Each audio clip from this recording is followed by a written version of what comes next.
అయిందా జాగింగ్? బాగా చెమట పట్టిందా? అబ్బే అదే లేదండి, సరదాగా. చెమట పడితే ఒంటికి మంచిదని నువ్వు ఊరంతా పరిగెడుతున్నావు. ఎక్కడికి పరిగెట్టకుండానే నాకు చెమటలు పోస్తున్నాయి. ఎందుకో తెలుసా? నీ పరీక్షలు దగ్గరికి వచ్చాయని. నేను బాగానే చదువుతున్నాను. బాగా చదివేస్తున్నావు బాయ్. ఆ లక్ష్మిని చూసేనా కాస్త సిగ్గు తెచ్చుకోరా. దాని దగ్గర కూర్చుని 4 ముక్కలు వంట పట్టించుకో. ఈ 4 రోజులైనా కాస్త పుస్తకాల మీద బుర్ర పెట్టు. వెళ్ళ. కాళికప్పు.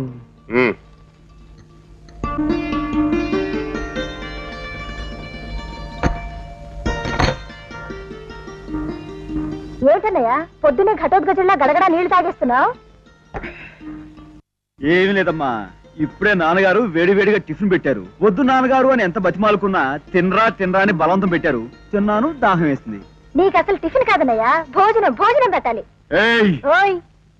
ఎంత ధైర్యమే నీకు! 2 సార్లు పరీక్షలు తన్ని